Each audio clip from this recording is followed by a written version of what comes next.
One topic that arises frequently in the Our Tribe Travels group is how to best homeschool whilst travelling long term.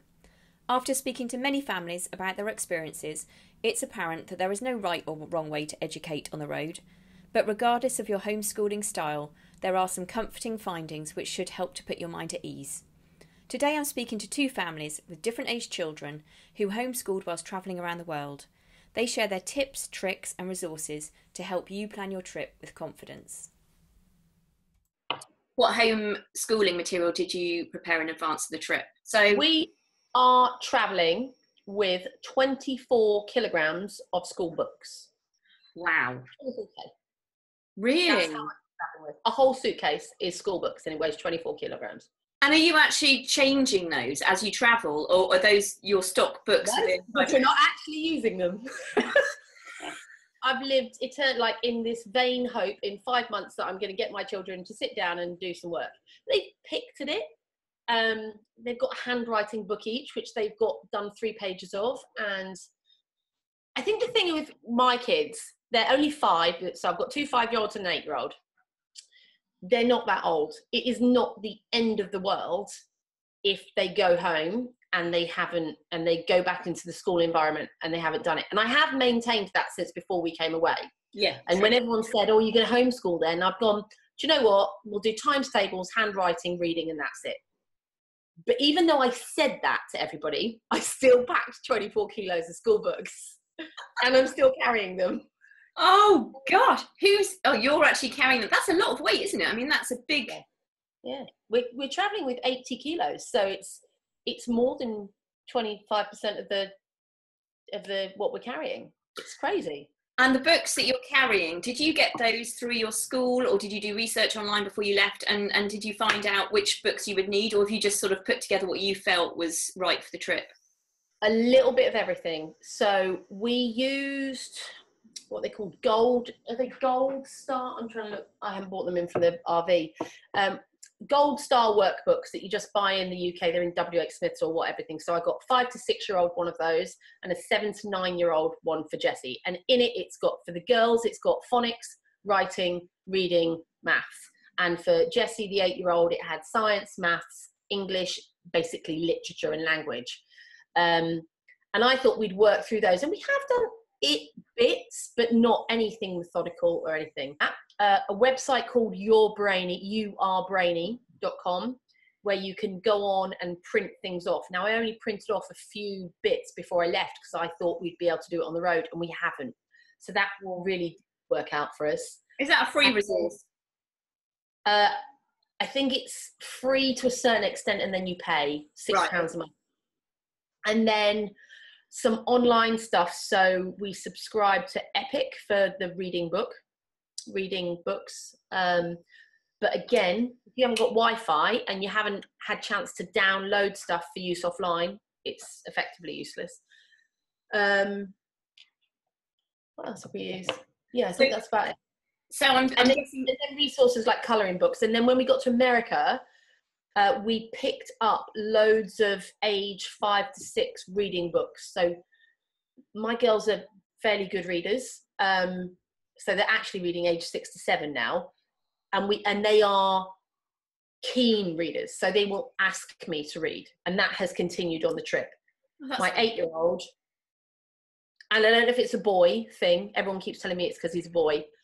I have to beg, bribe, threaten everything to get him to do anything. And it wasn't like that when he was at school. He was quite a people pleaser. He liked to do schoolwork, but since we've been traveling, he just isn't interested.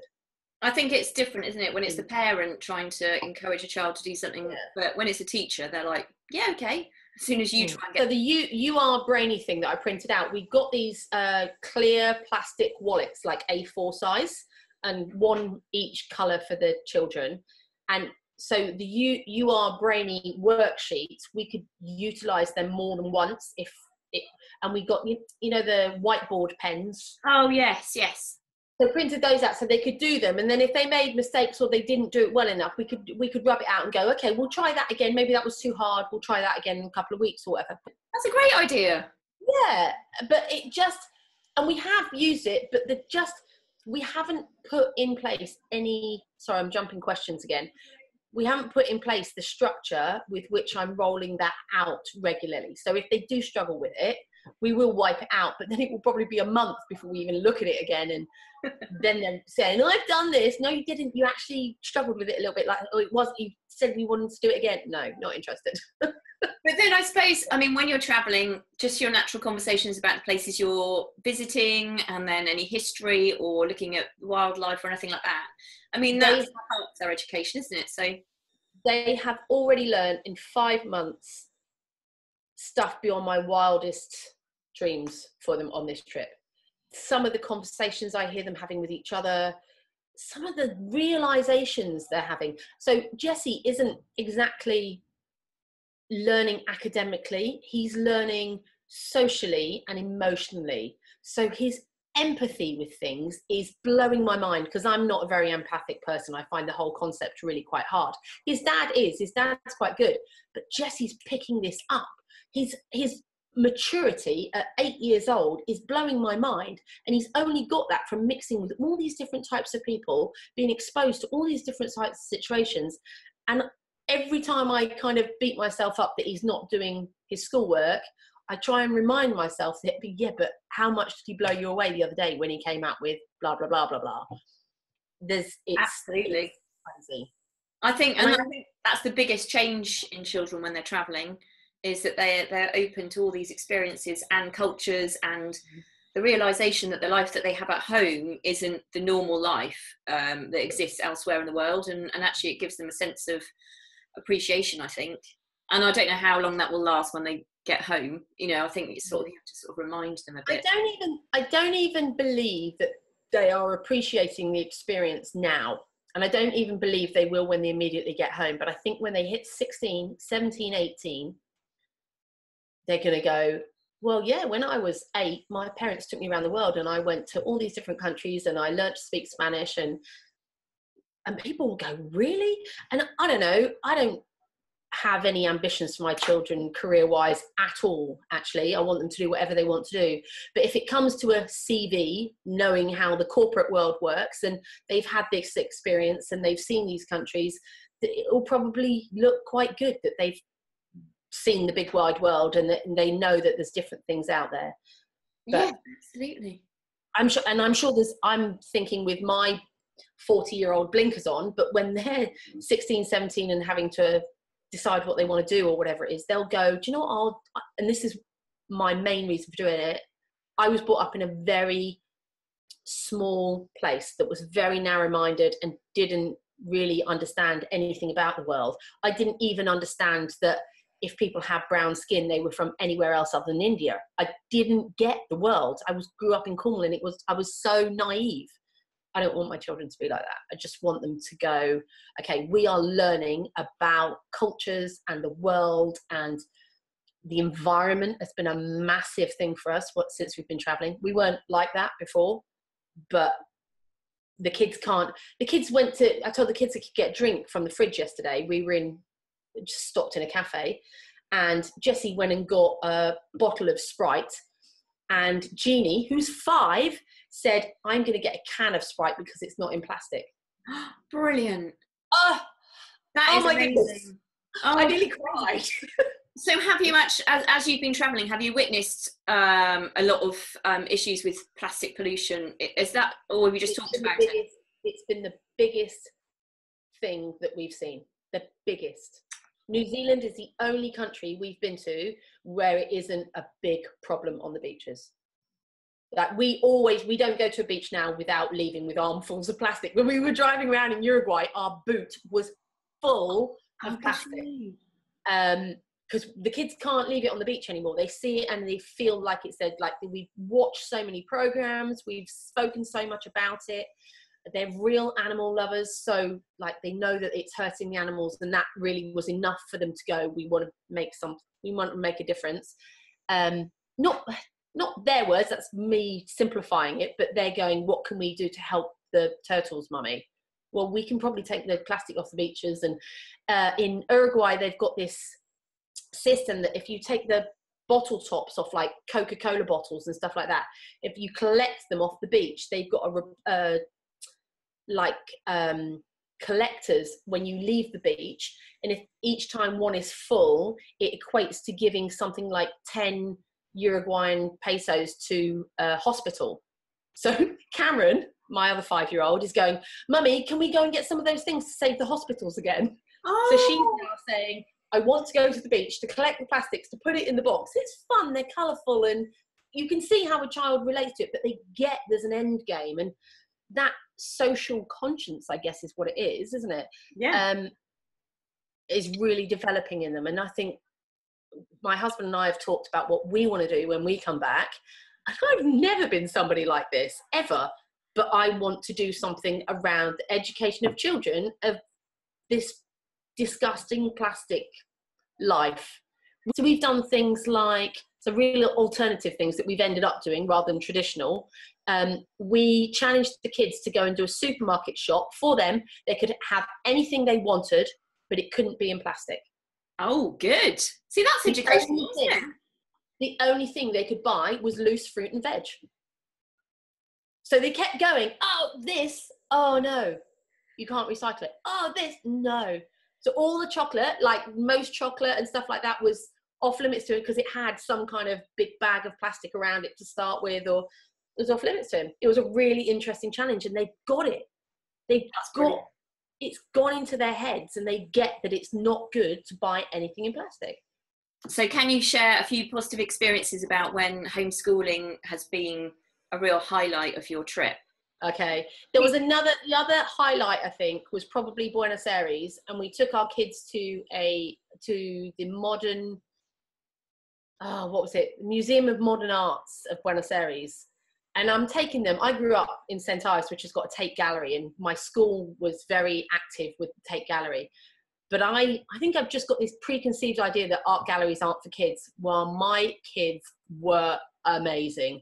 They were going, Mummy, is that abstract? Mummy, I really like the cut. I'm like, oh my goodness.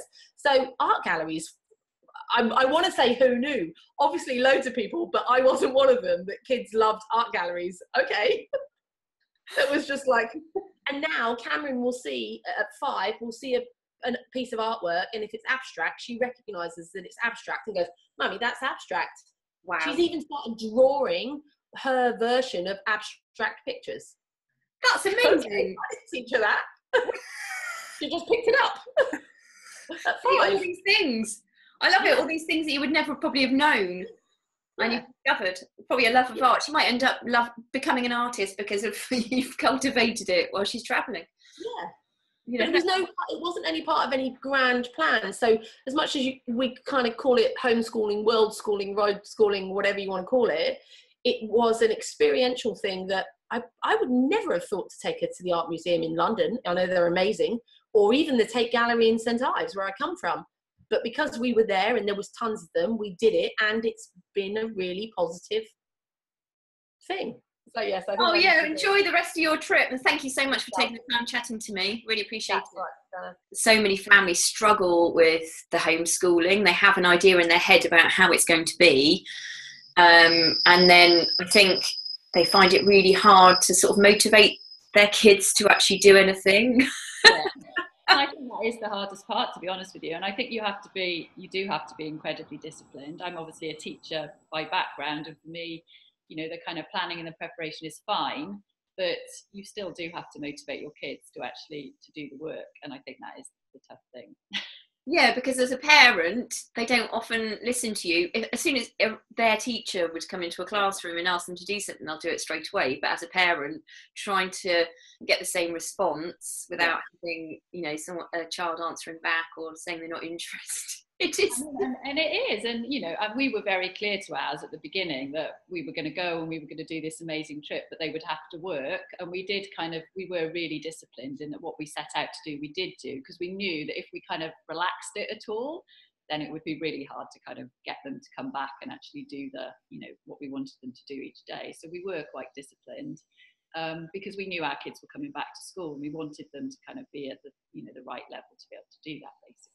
So in terms of the homeschooling then, you said previously, you sort of prepped them in advance and told them that how important it was that they continued with their schooling when they went away. So did you prepare a lot in advance in conjunction with the schools that they were in? We did.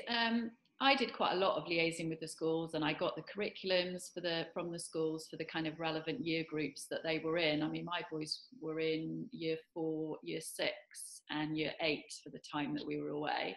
So I had the curriculums from the school. We actually had to take our boys out of school. We couldn't keep their places because obviously we were away for quite a long time. So we did actually have to take them off school roll, and we, obviously had to take the risk that we would be able to get them back in. We were lucky in that we did manage to get them all back in. One of them on appeal, but all back into school. But yes, I did do a lot of prep, and the boys joke because we obviously carried rucksacks, but they all carried a day pack as well. And their day pack was probably heavier than their rucksack because literally it contained all their school books. And I got various workbooks and things and textbooks that they were following in school that we basically took with us. And I also got more sent out to Australia because we were with friends in Australia for Christmas. So we had some stuff delivered there in a box to kind of take us through the latter half of our trip. But yes, I did a lot of prep before we went. They all had Kindles with reading books on, all their workbooks, and they wrote journals too. So they've written journals on the whole trip. That's great. And the writing side of it too.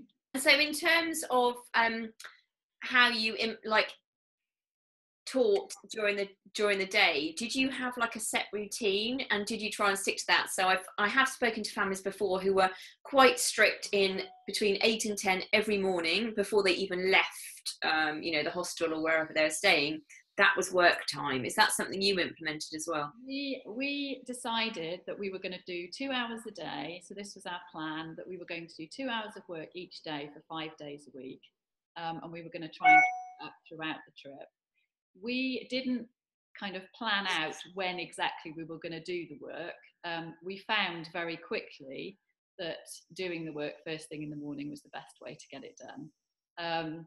And so we did develop very much of a eat breakfast wherever we were and then try to get the 2 hours of work done. It didn't always work, and sometimes we would end up doing 1 hour in the morning, 1 hour when we came back later in the day. And obviously on some days when we were out all day, those were kind of our free days. So it wasn't that we had Saturdays and Sundays off, we mixed and matched. So if we were doing something all day, then that would be a day off.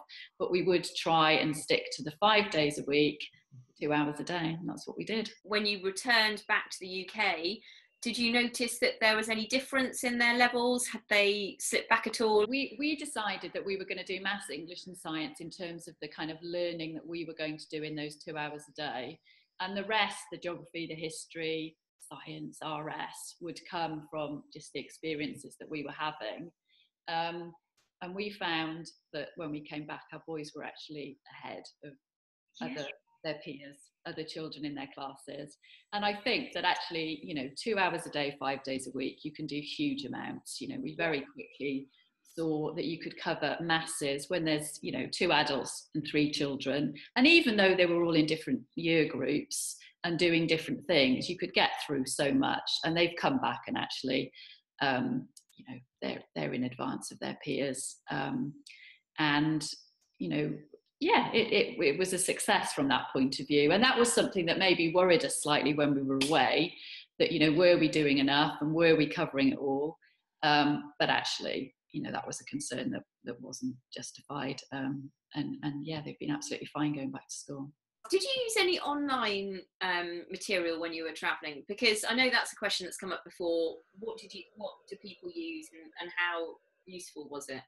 We did. I signed up for 2 programs. For maths, we did Mathletics, and that's a really good maths program which kind of covers all different aspects of maths and you can do for the relevant age.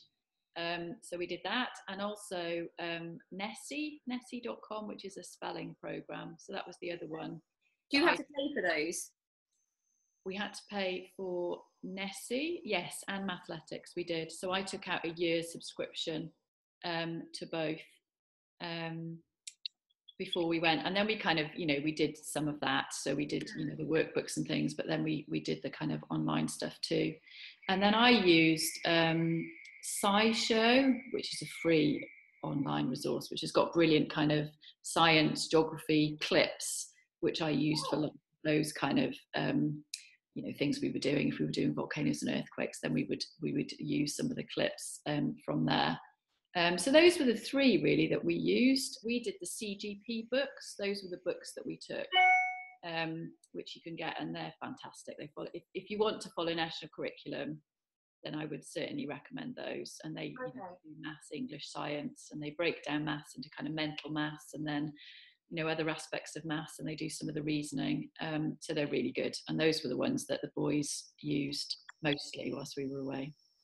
And it's all the conversations you're having when you're traveling about, you know, my son gets really interested if my husband's telling him about rock formations, or, you know, how this formed, or, and that's the stuff that you do during the day that doesn't even seem like work to them. They're genuinely interested because they can see it in front of them, and then they naturally absorb it, don't they?